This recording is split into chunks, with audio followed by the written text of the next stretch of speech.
Com um golpe sanguinário, Irene prendeu seu próprio filho no palácio e ordenou que seus olhos fossem perfurados.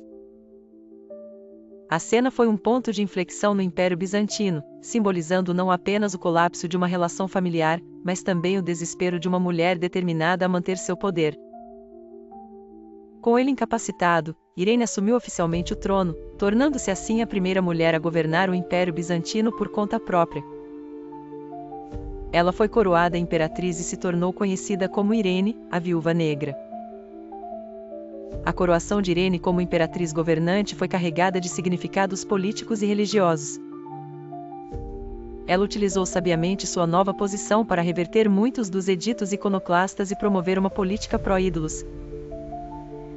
Isso lhe deu suporte clerical vital no império fragmentado, mas também irritou os militares e outros setores iconoclastas que ainda influenciavam a política bizantina. O reinado de Irene, embora marcado por esperanças de um retorno às tradições e estabilidade religiosa, era uma constante luta contra facções internas. As tensões entre iconoclastas e iconófilos ainda fervilhavam, e o exército, ressentido com a mudança de lealdades, começou a formar novas alianças subversivas contra ela.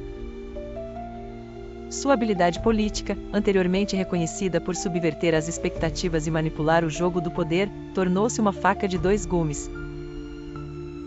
Com a crescente instabilidade e pressão, Irene teve que usar todos os artifícios de astúcia que possuía para se manter no poder. Ela era, ao mesmo tempo, uma monarca forte e uma mulher solitária enfrentando inimigos em todas as direções. No entanto, a coroação da viúva não era sinônimo de um período de paz e prosperidade.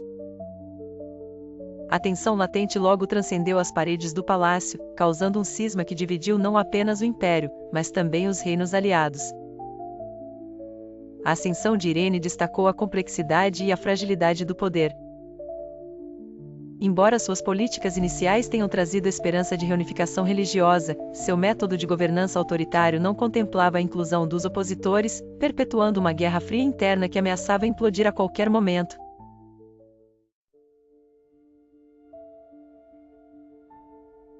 No ano de 797 d.C., uma situação dramática se desenrolava no grandioso palácio de Constantinopla, o coração pulsante do Império Bizantino.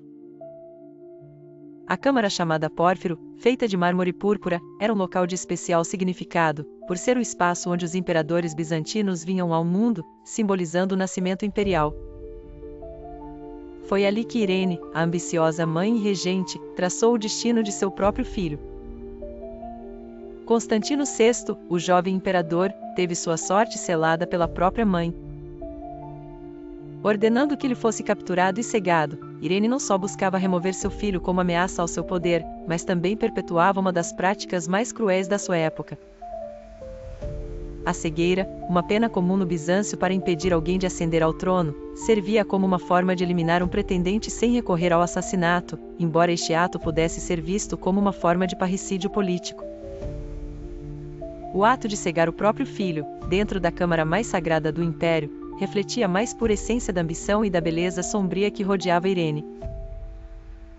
Com o caminho livre, Irene coroou-se Basileus, o título reservado para os imperadores, ao invés de Augusta, tradicionalmente utilizado por imperatrizes.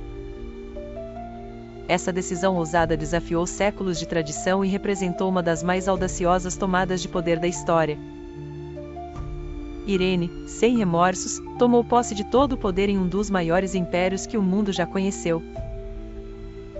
Por conseguinte, quebrou a linhagem direta de imperadores romanos que perdurava por 400 anos. Este feito não passou despercebido pelo Ocidente. A Igreja Romana e o Papado, preenchidos por um ar de intriga e oportunidade, consideraram o trono oriental vago, pavimentando o caminho para uma mudança histórica. Esta vacância no poder permitiu que Carlos Magno fosse coroado como imperador romano, dando início ao episódio 10º deste ciclo de poder, onde o colapso do antigo pavejou o nascimento de uma nova Europa.